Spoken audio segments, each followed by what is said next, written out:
नमस्कार दोस्तों, स्वागत है आपका हमारे चैनल फ्लो इन भक्ति। आइए सुनते हैं श्री सत्यनारायण कथा अध्याय। एक समय की बात है जब पावन तीर्थ नैमिषारण्य में शौनिक आदि 88,000 ऋषियों ने भगवान सूत जी से पूछा, हे प्रभु, इस काल सामान कलयुग में वेद विधा से रहित मनुष्यों को प्रभु भक्ति किस प्रकार से प्राप्त हो सकती है तथा उनका उद्धार किस प्रकार से होगा। अतः है मुनि श्रेष्ठ कोई ऐसा ताप बताने की कृपा करे जिसे कुछ समय में ही पुण्य फल की प्राप्ति हो और मनवांछित फल मिले। इस प्रकार की कथा सुनाने की हम इच्छा लेके आपके सन्मुख उपस्थित हुए हैं। सर्व वेदों के ज्ञाता महामुनि सूत जी जागृत हुए और बोले, हे वैष्णवों में श्रेष्ठ, आप सभी ने जन कल्याण हेतु बात पूछी है, अतः मैं आपको एक ऐसे व्रत के बारे में बताऊंगा जिसे स्वयं मुनिश्रेष्ठ नारद जी ने लक्ष्मी नारायण जी से पूछा था और लक्ष्मीपति ने नारद जी से कहा था। अतः आप सभी यही अपना आसान ग्रहण कर ध्यान पूर्वक सुने। एक समय की बात है जब मुनिश्रेष्ठ नारद जी जन कल्याण की भावना लिए अनेकों लोकों में विहरते हुए मृत्यु लोक में जा पहुंचे। वहां उन्होंने अनेकों योनियों में जन्म लिए सभी मनुष्यों को अपने कर्मों अनुसार दुख भोगते हुए देखा। उनका दुख देख नारद जी अति चिंतित हुए और सोचने लगे, कोई ऐसा यत्न किया जाए जिसके चलते इन सभी दुख भोग रहे मनुष्यों का उद्धार सहज हो जाए।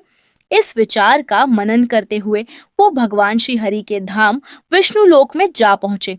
वहां वो देवों के ईर्ष भगवान श्री हरि नारायण, जिन्होंने अपने हाथों में पद्म, शंख, चक्र और गदा धारण किए हुए हैं और गले में पुष्पमाला ग्रहण की हुई है, की स्तुति करने लगे। भगवान श्री हरि की स्तुति करते हुए नारद जी बोले, हे भगवान, आप सभी शक्ति से संपन्न हैं। आपको वाणी या मन भी प्राप्त नहीं कर सकते। आपका ना तो कोई आदि है, ना ही मध्य और ना अंत है। हे निर्गुण स्वरूप, समग्र सृष्टि के कारण अपने भक्तों का दुख हरने वाले, आपको मेरा शत शत नमन है।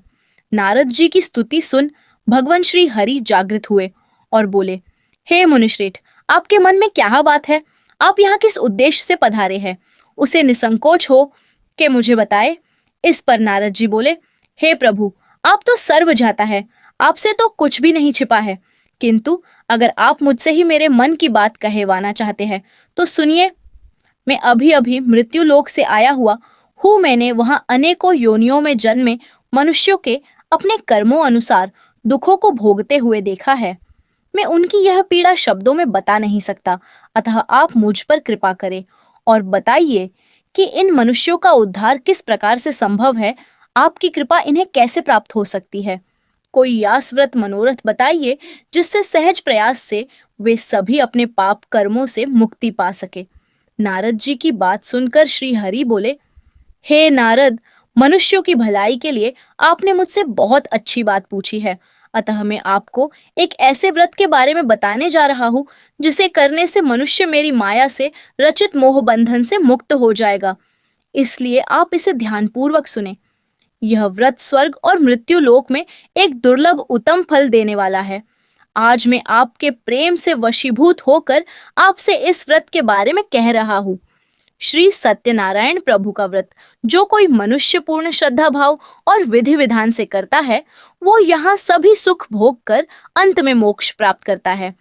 भगवान श्री नारायण के ये वचन सुनकर नारद जी अति प्रसन्न हुए और बोले, हे प्रभु, इस व्रत को करने से किस पुण्य फल की प्राप्ति होती है? इस व्रत को करने का विधान क्या है? इस व्रत को पहले किसने किया हुआ था? इस व्रत को करने की सही तिथि क्या है? आप मुझे विस्तार से बताने की कृपा करें। नारद जी की बात सुनकर श्री नारायण बोले, हे नारद, दुख और शोक का नाश करने वाला यह व्रत मनुष्यों को सभी स्थानों पर विजय दिलाने में सक्षम है। हर मनुष्यों को श्रद्धा और भक्ति के साथ संध्या वेला को श्री सत्यनारायण की पूजा धर्मपरायण होकर अपने निकट बंधुओं और ब्राह्मणों के साथ करनी चाहिए। भगवान को पूर्ण श्रद्धा भाव से नैवेद्य में घी, दूध, केले का फल और गेहूं का आटा सवाया माप कर ले। अगर गेहूं का आटा न मिले तो उसके स्थान पर साठी का आटा ले। शक्कर तथा गुड़ लेकर और सभी भक्षण योग्य आहार को मिलाकर भगवान को भोग लगाए। व्रत धारक को पूरा दिन निराहार रहकर संध्या वेला को भगवान श्री सत्यनारायण की पूजा और कथा पठन करने पश्चात ब्राह्मणों और अपने बंधु बांधवों को भोजन करवाना है। उसके बाद ही स्वयं भोजन करना है। उस दिन भजन और कीर्तन के साथ भगवान को पूर्ण समर्पित हो जाना है। इस प्रकार से जो भी मनुष्य संकल्प के साथ भगवान श्री सत्यनारायण जी का व्रत संपन्न करता है, उसकी सभी मनोकामनाएं निश्चित रूप से फलित होती है। इस काल समान कल युग में यही एकमात्र व्रत है जो सहज भाव से मनुष्यों को मोक्ष की प्राप्ति दिला सकता है। इति श्री सत्यनारायण व्रत कथा का प्रथम अध्याय संपूर्ण। बद आयु श्रीमन नारायण नारायण हरि हरि, भज मन नारायण नारायण हरि हरि। श्री सत्यनारायण भगवान की जय। आइए अब सुनते हैं श्री सत्यनारायण कथा अध्याय दूसरा। सुत जी बोले, हे ऋषिगण, अब मैं पहले के समय में जिन लोगों इस पवन व्रत को किया था, मैं अब उनकी कथा का वर्णन करने जा रहा हूँ, अतः इसे ध्यानपूर्वक सुनना। एक समय की बात है, सुंदर काशी नगरी में एक अत्यंत निर्धन ब्राह्मण रहता था। भूख प्यास से ग्रसित होकर वो अपने नित्य कर्म को करते हुए यहाँ वहाँ भिक्षा मांगा करता था। ब्राह्मणों को अति प्रिय भगवान ने एक बार ब्राह्मण का वेश धारण करके उसके पास जाकर पूछा, हे विप्र, मैं तुम्हें कब से देख रहा हूँ, आप बहुत दुखी हो, आप ऐसे इस नगरी में क्यों घुमा करते हो? दीन ब्राह्मण बोला, मैं एक निर्धन ब्राह्मण हूँ, यह मेरा नित्य कर्म है, मैं भिक्षा मांगने के लिए इस नगरी में घुमा करता हूँ। हे पूज्य, आप मुझे कोई ज्ञानी जान पड़ते हो। यदि आपके पास मेरे इस दुख रूपी जीवन से छुटकारा पाने का कोई उपाय या व्रत है तो कृपा करके मुझे बताइए। ब्राह्मण की बात सुनकर वृद्ध ब्राह्मण मुस्कुराए और बोले, हे विप्र, भगवान श्री सत्यनारायण का व्रत ही एकमात्र उपाय है। ये व्रत करने से मनुष्य को मनोवांछित फल की प्राप्ति होती है, उनके के सारे कष्ट समाप्त हो जाते हैं और उसे मोक्ष की प्राप्ति होती है। वृद्ध ब्राह्मण के वेश में आए भगवान सत्यनारायण उस निर्धन ब्राह्मण को व्रत का सारा विधान बताने लगे और अंत में वहां से अंतर्ध्यान हो गए। निर्धन ब्राह्मण अब मन ही मन वृद्ध ब्राह्मण जिस व्रत को करने के बारे में कह गए थे, उसे करने का निश्चय कर चुका था। इसी निश्चय करने के बाद उसे पूरी रात्रि नींद नहीं आई। वह प्रातः उठा और अपना नित्य कर्म करके भगवान श्री सत्यनारायण व्रत के लिए सामग्री जमा करने के लिए वो नगर में भिक्षा मांगने निकल पड़ा।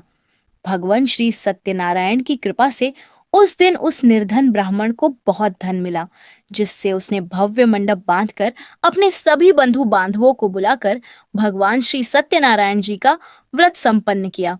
भगवान श्री सत्यनारायण का व्रत करने के पश्चात उसके सभी दुखों का धीरे धीरे अंत हो गया और उसने बहुत ही कम समय में अनेक प्रकार की संपत्ति अर्जित कर ली थी। उस समय से यह ब्राह्मण हर माह इस पुण्य व्रत को करने लगा। इस प्रकार जो भी मनुष्य इस पावन श्री सत्यनारायण जी के व्रत को पूर्ण श्रद्धा भाव से करेगा, वो इस लोक में सभी पापों से मुक्त होकर मोक्ष को प्राप्त करेगा। जो कोई भी मनुष्य इस व्रत का अनुष्ठान करेगा, वो इस लोक में सभी दुखों से मुक्त हो जाएगा। सूत जी बोले, हे ऋषिगण, इस प्रकार श्रीमन नारायण ने नारद जी से जिस व्रत की कथा कही थी, वही मैंने आपको सुनाई है। अब मैं इससे अधिक क्या कहूँ? ऋषिगण बोले, हे मुनिश्रेष्ठ, आप धन्य हैं। भगवान श्री सत्यनारायण की इस पावन कथा का श्रवण करके हम कृतार्थ हो गए। अब हमें इस संसार में उस विप्र ब्राह्मण से सुनकर जिसने इस व्रत को किया था, उनकी कथा सुननी है। हम पर कृपा करके उन कथाओं का वर्णन करें। सूत जी बोले, हे ऋषिगण, अब उस विप्र ब्राह्मण से सुनकर जिन जिन मनुष्यों ने इस व्रत का अनुष्ठान किया, वह सब सुनो। एक समय की बात है, वही विप्र ब्राह्मण अपने धन और ऐश्वर्य के अनुसार भगवान श्री सत्यनारायण का व्रत अनुष्ठान अपने सभी बंधु बांधवों के साथ अपने घर में किया हुआ था। उसी समय नगर में एक लकड़हारा अपनी लकड़ियां बेचने निकला हुआ था। जब वो ब्राह्मण के घर के पास से गुजरा, उसने वहां भव्य मंडप और भगवान का उच्च स्वर में कथा वांचन सुना। वो वहीं रुक गया और पंडाल के बाहर अपने लकड़ियां रखकर अंदर झांकने लगा। भूख और प्यास से ग्रसित वो लकड़हारा प्रसाद लेने की इच्छा से अंदर गया। वहां उसने श्वेत परिधान धारण किए हुए यजमान ब्राह्मण को देखा और उसे पूछने लगा, हे ब्राह्मण देव, आप यह किस देव की पूजा कर रहे हो? इस पूजा का विधान क्या है? इस पूजा करने से किस फल की प्राप्ति होती है? वो सब मुझे कहे। ब्राह्मण ने कहा, यह सर्व दुखों को हरने वाला भगवान श्री सत्यनारायण जी का व्रत है। इसी व्रत की कृपा से ही मेरे धन धान्य की वृद्धि हुई है। विप्र ब्राह्मण की बात सुनकर लकड़हारा अत्यंत प्रसन्न हुआ।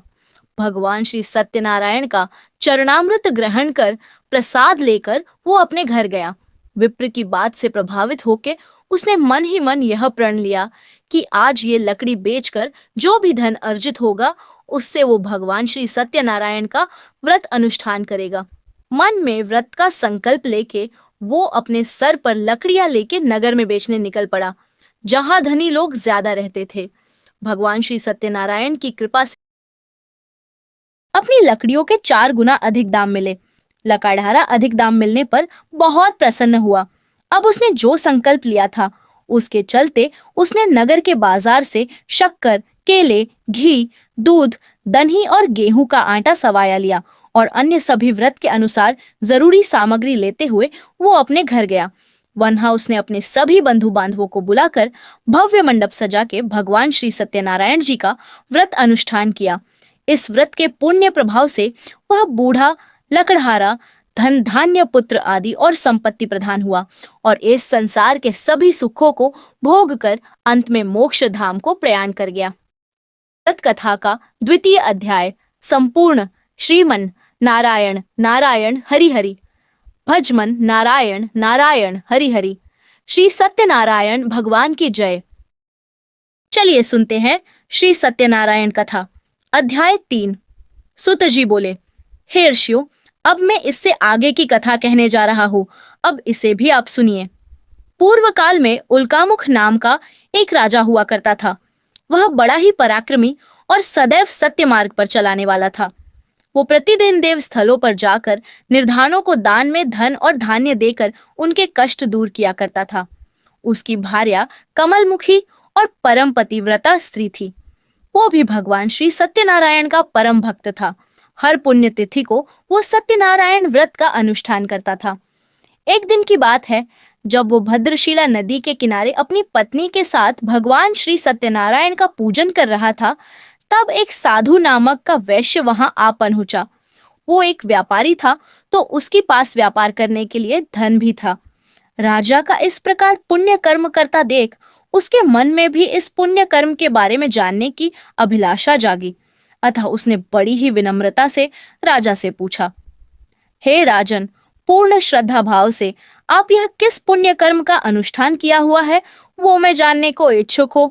आप मुझ पर कृपा करके इस पुण्य कर्म के बारे में बताइए। राजा बोला, हे महात्मन, मैं अपने सभी बंधु बांधवों के साथ पुत्रादि की प्राप्ति हेतु में यह एक महाशक्तिशाली श्री सत्यनारायण प्रभु का व्रत और पूजन कर रहा हूँ। राजा के वचन सुनकर प्रभावित होकर साधु बोला, हे राजन, क्या आप मुझे इस व्रत का पूरा विधान बता सकते हैं? आपके कथन अनुसार मैं भी इस व्रत का अनुष्ठान करूंगा। मैं भी निसंतान हूँ और मुझे भी संतान प्राप्ति की इच्छा है। मैं आपके इस व्रत से अत्यंत प्रभावित हुआ हूँ और मुझे लगता है अगर मैं भी आपकी तरह इस व्रत का अनुष्ठान करूंगा तो मुझे भी निश्चित रूप से संतान प्राप्ति होंगी। राजा से व्रत का संपूर्ण विधान सुनने के बाद साधु ने प्रसाद ग्रहण किया और अपने नित्य व्यापारिक कर्म से निवृत्त होके वो अपने घर को गया। साधु वैश्य ने घर पहुंचकर आज किए गए राजा के पुण्य कर्म की पूरी बात अपनी भार्या को कह सुनाई और संकल्प लिया कि अगर भगवान श्री सत्यनारायण की कृपा से मुझे संतान हुई तो मैं अवश्य भगवान श्री सत्यनारायण का व्रत अनुष्ठान करूंगा। अपने पति से पुण्य कर्म का संकल्प ले ते सुन। पत्नी लीलावती बड़ी प्रसन्न हुई। एक दिन पत्नी लीलावती अपने पति के साथ अति प्रसन्नता से सांसारिक धर्म में प्रवृत्त होकर भगवान श्री सत्यनारायण की कृपा से गर्भवती हुई। गर्भधारण के 10वें माह को उसके गर्भ से चंद्रमासी सुंदर कन्या ने जन्म लिया। दोनों पति पत्नी ने बड़े ही लाड कौर से अपनी कन्या का नाम कलावती रखा। दिन प्रतिदिन वो कन्या इस कदर बढ़ने लगी जैसे कि शुक्ल पक्ष का चंद्रमा बढ़ता है। एक दिन पत्नी लीलावती ने अपने मधुर स्वर में अपनी पति से प्रभु श्री सत्यनारायण जी के व्रत के बारे में झात करवाया कि अब समय आ गया है, जो आपने व्रत अनुष्ठान का संकल्प लिया था उसे पूर्ण करने का समय आ गया है। पत्नी की मीठी वाणी सुन साधु ने कहा, हे प्रिय, मैं झात है। मैं कलावती के विवाह के समय भगवान श्री सत्यनारायण का भव्य मंडप सजाकर पूजन एवं व्रत अनुष्ठान करूंगा, तुम निश्चिंत रहो। कलावती दिन प्रतिदिन साधु के घर में बड़ी हो रही थी। एक दिन साधु ने अपनी कन्या कलावती को अपनी सखियों के साथ बाजार में घुमाते हुए देखा।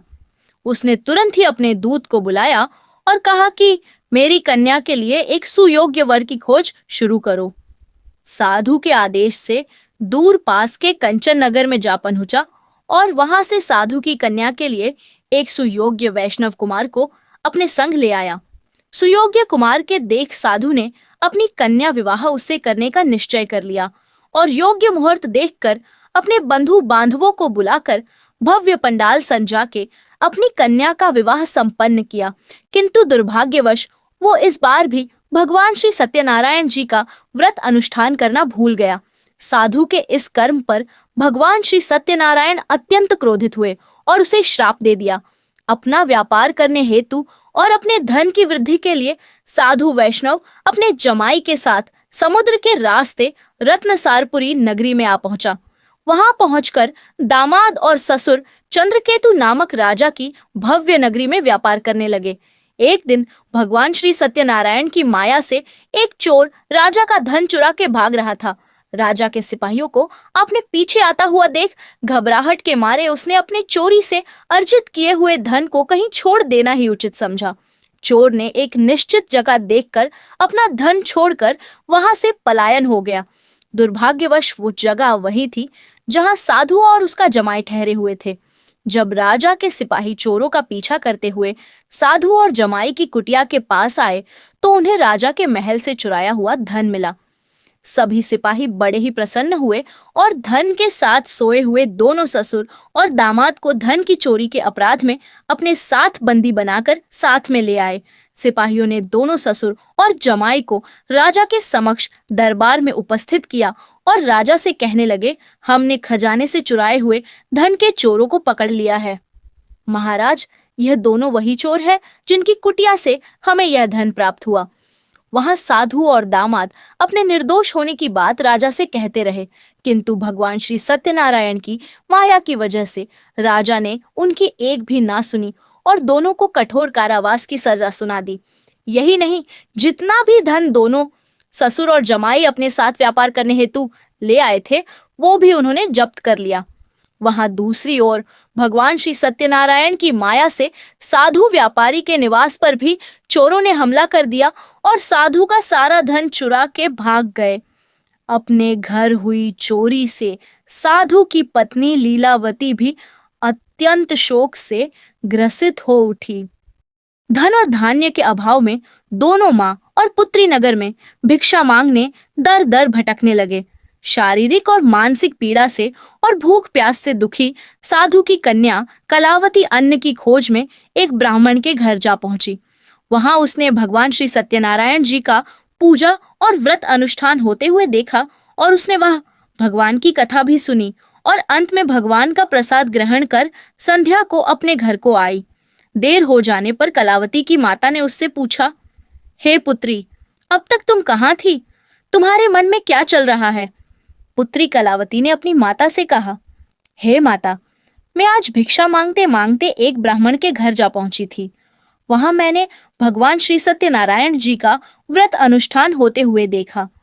मैंने वहां उनकी कथा भी सुनी और अंत में प्रसाद का सेवन कर अभी घर वापस आई हूँ। पुत्री कलावती के वचन सुनते ही उसे अपने पति की भूल का झात हुआ कि मेरे पति ने संकल्प लेने के पश्चात भी भगवान श्री सत्यनारायण जी का व्रत नहीं किया, ना ही उनका पूजन किया। शायद ये भगवान श्री सत्यनारायण जी का ही प्रकोप है जो आज हम इस परिस्थिति में आ चुके हैं। अब हमें बिना किसी विलंब के भगवान श्री सत्यनारायण जी के व्रत का अनुष्ठान करना चाहिए और अपने किए हुए कर्मों की क्षमा याचना करनी चाहिए। लीलावती ने अपने कथनों अनुसार ही भगवान श्री सत्यनारायण जी के व्रत का अनुष्ठान किया, अपने सभी बंधु बांधवों को आमंत्रित करके भगवान श्री सत्यनारायण जी की कथा का पठन किया और ब्राह्मण से आशीर्वाद मांगा कि मेरे पति और जमाई जहाँ कहीं भी हो वो वापस अपने नगर को आ जाए। साथ ही साथ ये प्रार्थना भी की कि हमसे जो भी अपराध हुआ है उन्हें वो क्षमा करे। भगवान श्री सत्यनारायण लीलावती के व्रत से अति संतुष्ट हुए और वहां चंद्रकेतु राजा के स्वप्न में आके बोले, हे राजन, तुमने जो साधु और उसके जमाई को अपने कारावास में बंधक बनाकर रखा है उन्हें तुम छोड़ दो। वे दोनों निर्दोष है और अगर तुमने मेरी यह बात ना मानी तो मैं तुम्हारे धन वैभव संतान सहित समस्त कुल का नाश कर दूंगा। इतना बोल भगवान श्री सत्यनारायण वहां से अंतर्ध्यान हो गए। दूसरे दिन प्रातः काल में राजा ने सभा बुलाई और सभा में अपने स्वप्न की पूरी बात कह सुनाई। राजा ने अपने सिपाहियों को आदेश दिया, आप जाओ और वो दोनों वणिक पुत्रों को कारावास से मुक्त करके हमारे समक्ष दरबार में उपस्थित करो। राजा के आदेश से सिपाहियों ने दोनों वणिक पुत्रों को दरबार में उपस्थित किया। साधु और जमाई ने दरबार में उपस्थित हो के सभी को हाथ जोड़ के नमस्कार किया। राजा ने दोनों को देख मीठी भाषा में कहा, हे महानुभावों, दुर्भाग्यवश आप दोनों को ऐसा कठिन दुहक प्राप्त हुआ है। यह निश्चित रूप से भगवान श्री सत्यनारायण की ही कोई लीला है, लेकिन अभी आप दोनों को किसी भी प्रकार से भयभीत होने की जरूरत नहीं है। इतना बोलकर राजा ने दोनों वणिक पुत्रों के वस्त्राभूषण से सजाकर उनकी साज सज्जा और खातिरदारी की। इतना ही नहीं, दोनों के पास जितना धन था उससे कहीं अधिक धन देके उनको पूरे मान सम्मान के साथ अपने नगर से विदा किया। दोनों वैष्णव को यह झात हो चुका था कि यह सब भगवान श्री सत्यनारायण की ही कृपा से हुआ है। उन्होंने राजा की अनुमति से वहीं पर भव्य पंडाल सजाकर भगवान श्री सत्यनारायण जी के व्रत और पूजन का अनुष्ठान किया। वहां उपस्थित सभी बंधु बांधवों के संग भगवान श्री सत्यनारायण जी के भजन और कीर्तन का रस पान करके वो नगर से विदा हुए। इति श्री सत्यनारायण व्रत कथा का 3 अध्याय संपूर्ण।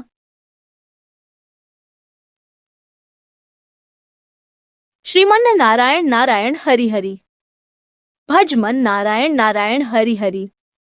श्री सत्यनारायण भगवान की जय। आइए सुनते हैं श्री सत्यनारायण कथा अध्याय 4। सूत जी ने कहा, साधु वैश्य ने मंगलाचार करके अपनी यात्रा का आरंभ किया और अपने जमाई के अपने नगर की ओर चल दिए। उनकी यात्रा बस शुरू ही हुई थी कि थोड़े दूर आगे जाते ही रास्ते में उन्हें एक दंडी स्वामी मिले। असल में यहाँ भगवान सत्यनारायण दंडी स्वामी का वेश लेके आए हुए थे। दंडी स्वामी ने उनके पास जाके उनसे पूछा, हे विप्र, तुम अपनी नौका में यह क्या लेके जा रहे हो? अभिमानी वैश्य साधु उच्च स्वर में बोला, हे दंडी, आपके मन में क्या चल रहा है? आप यह सवाल मुझसे क्यों पूछ रहे हैं? क्या आपको मुझसे कुछ धन प्राप्त करने की लालसा है? तो मैं आपको कह दूं, मेरी नाव में तो केवल बेल और पत्ते ही है। वैश्य के इसे कठोर वचन सुनकर दंडी स्वामी के वेश में आए हुए भगवान सत्यनारायण ने कहा, हे वैश्य, जैसा तुमने कहा तुम्हारा वचन सत्य ही होगा। ऐसा बोलकर दंडी स्वामी वहां से आगे चले गए और समुद्र किनारे जाके बैठ गए। वहां साधु अपने नित्य कर्म को संपन्न करके वापस अपनी नौका के पास आया। वहां उसने देखा कि उसकी नौका बहुत हल्की जान पड़ रही है और पानी में ऊपर उठकर तैर रही है। वो घबराया और उसने नाव पर चढ़कर देखा तो उसके होश उड़ चुके थे। नाव में केवल बेल और पत्ते ही नजर आ रहे थे। अपने सारे धन को बेल और पत्ते के रूप में तैरता हुआ देख वो बेशुद्ध होकर वहीं समुद्र किनारे मूर्छित होकर जमीन पर गिर जाता है। मूर्छा खुलने पर वो अपना सिर पटक कर विलाप करने लगता है। तभी उसका जमाई उसके पास आता है और बोलता है, हे पिताश्री, आप शोक ना मनाए, यह सब कुछ उस दंडी स्वामी के श्राप के कारण ही हुआ है। चलिए उठिए, हमें उनकी शरण में जाना चाहिए, वे हमें जरूर क्षमा कर देंगे। अपने दामाद की बात सुनकर साधु दंडी स्वामी की शरण में जा पहुंचा और आंखों में अश्रु विलाप करता हुआ बोला, हे दंडी स्वामी, मेरे कहे गए असत्य वचन के लिए मैं आपसे क्षमा मांगता हूँ। मुझे धन का मोह गया था, इसलिए मैंने आपसे असत्य वचन कहे। हे कृपा सिंधु, मुझ अज्ञानी को क्षमा दान प्रदान करे। साधु के करुण वचन सुनकर भगवान सत्यनारायण अपने सत्य रूप में आके उसे दर्शन दिए और कहा, हे वाणिक पुत्र, मेरी ही कृपा से तुझे बार बार दुआ की प्राप्ति हुई है। इसका कारण कि तूने सदैव मेरा पूजन टाला है, अपने किए गए संकल्प को भूल गया है तू। भगवान के वचन सुनकर साधु गिड़गिड़ाता हुआ बोला, हे भगवान, आपकी माया से तो ब्रह्मा आदिदेव भी आपकी लीला को समझ नहीं सके, तो मैं तो एक अज्ञानी मनुष्य हूँ। मैं भला कैसे आपके इस स्वरूप को पहचान सकूंगा। आप मो अज्ञानी को क्षमा करे तो मेरी नौका से विलुप्त हुआ धन मुझे फिर से प्रदान करे, ताकि मैं आपका सुयोग्य पूजन और व्रत अनुष्ठान पूरा कर सकूं। साधु के भक्ति भाव पूर्ण वचनों को सुनकर भगवान श्री सत्यनारायण उस पर अति प्रसन्न हुए और उसका विलुप्त हुआ धन उसे फिर से प्रदान कर वहां से अंतर्ध्यान हो गए। जब साधु वापस अपनी नौका के पास पहुंचा तो उसने देखा कि उसकी नौका फिर से भरी होकर पानी में तैर रही है। उसने देखा कि भगवान श्री सत्यनारायण ने उसे जितना धन उसकी नौका में था उससे अधिक धन दिया हुआ है। अपनी नौका में धन को पुनः देख दामाद ने साधु से कहा, ये हे पिताश्री, यह जो भी खोया हुआ धन हमें वापस मिला है वो सब कुछ भगवान श्री सत्यनारायण की ही कृपा से प्राप्त हुआ है। अतः हमें यही भगवान श्री सत्यनारायण जी का व्रत और पूजन करना चाहिए। अपने जमाई की बात को सुन साधु वणिक ने वहीं पर अपने सहयात्रियों के संग भगवान श्री सत्यनारायण जी का पूजन और व्रत अनुष्ठान किया और हर्ष के साथ अपने नगर के लिए प्रस्थान किया। जब वे अपने नगर के निकट आ गए थे तब अपने दूत के हाथों अपनी पत्नी लीलावती को संदेश भिजवा दिया। दूत अपने स्वामी का संदेश लेके नगर में जा पहुंचा और अपनी मालकिन से जाके बोला, ने यहाँ भेजा हुआ है। दूत की बात सुनकर साधु की पत्नी लीलावती अत्यंत प्रसन्न होकर भगवान श्री सत्यनारायण जी का पूजन कर अपनी कन्या कलावती से कहती है, हे पुत्री, मैं अपने स्वामी के दर्शन के लिए समुद्र तट पर जा रही हूँ, तू भी अपनी पूजा संपन्न करके वही आ जाना। ऐसा बोल वो दूत के साथ समुद्र तट की ओर प्रस्थान कर लेती है। वही कन्या कलावती अपने स्वामी को देखने की लालसा में भगवान श्री सत्यनारायण जी का पूजन कर प्रसाद ग्रहण किए बिना ही अपने स्वामी को देखने समुद्र तट की ओर प्रस्थान कर जाती है। वही भगवान सत्यनारायण कलावती के प्रसाद की अवज्ञा करने के कारण उस पर रुष्ट हो जाते हैं और नाव समेत कलावती के पति को समुद्र के जल में डूबा देते हैं। जब कलावती अपने पति को वहां नहीं पाती है तो वो मूर्छित होकर वही जमीन पर नीचे गिर जाती है। अपनी नौका डूबा हुआ देख और अपनी कन्या को रोता हुआ देख वणिक साधु अत्यंत दुखी स्वर में भगवान श्री सत्यनारायण से प्रार्थना करने लगता है, हे प्रभु, मुझसे या मेरे परिवार से अगर कोई भूल हुई है तो उसे क्षमा करे। हे कृपा निधान। साधु के दीन वचन सुनकर भगवान श्री सत्यनारायण उस पर प्रसन्न होते हैं और वहीं पर एक आकाशवाणी होती है, हे साधु, तेरी कन्या ने मेरे प्रसाद का अपमान किया है। वो अपने पति को देखने की लालसा में मेरे प्रसाद को लिए बिना ही यहाँ आ पहुंची है। अगर वो वापस जाके मेरे प्रसाद को ग्रहण करके यहाँ लौटती है तो उसे उसका पति पुनः प्राप्त हो जाएगा। आकाशवाणी को सुनते ही कलावती तुरंत अपने घर जाके प्रसाद का भक्षण करती है और वापस आते ही अपने पति को अपने समक्ष पाती है। वही साधु भगवान श्री सत्यनारायण जी का आभार मानकर उनका पूजन और व्रत अनुष्ठान करता है और इस लोक के सभी सुखों को भोगते हुए अंत में वैकुंठ धाम को प्राप्त करता है। इति श्री सत्यनारायण व्रत कथा का चतुर्थ अध्याय संपूर्ण। आखिरी में सुनते हैं श्री सत्यनारायण कथा अध्याय 5। सूत जी बोले, हे ऋषिगण, अभी मैं आपको एक और कथा सुनाने जा रहा हूँ, उसे भी आप ध्यानपूर्वक सुनना। पूर्व काल में अपनी प्रजा का पालन करने में लीन ऐसा तुंगध्वज नामक राजा हुआ करता था। एक समय की बात है जब राजा अपने क्षत्रिय धर्म के अनुरूप वन में शिकार करने गया और शिकार करने के पश्चात एक वृक्ष के नीचे अपनी कुटिया बनाकर अपने सिपाहियों के साथ वहीं विश्राम करने लगा। वहीं पास ही में कुछ ग्वालों की एक टोली पूर्ण भक्ति भाव से अपने सभी बंधु और बांधवों के संग भगवान श्री सत्यनारायण जी का व्रत अनुष्ठान कर रहे थे। राजा ने उन्हें यह पुण्य कर्म करते हुए देखा, किंतु अपने अभिमानवश वो ना ही उनके पंडाल में जाके विराजमान हुआ, ना ही उसने भगवान श्री सत्यनारायण जी को नमस्कार किया।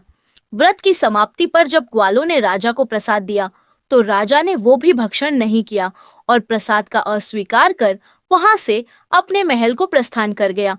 जब वो अपने नगर में पहुंचा तो वहां का दृश्य देखकर वो अचंभे में पड़ गया। नगर में सब कुछ तहस नहस होके पड़ा हुआ है। उसकी पूरी नगरी वीरान और एक शमशान की तरह प्रतीत हो रही थी। राजा को तुरंत ही झात हुआ कि हो ना हो यह सब भगवान श्री सत्यनारायण का ही प्रकोप है। वो बिना किसी विलंब के फिर से ग्वालों के समक्ष उपस्थित हुआ और उनसे क्षमा मांगी और पंडाल में जाके विधिवत भगवान श्री सत्यनारायण का पूजन और व्रत अनुष्ठान किया और अंत में प्रसाद का सेवन करते हुए अपने नगर को वापस लौट कर आया तो भगवान श्री सत्यनारायण की कृपा से सब कुछ पहले की तरह ठीक हो चुका था।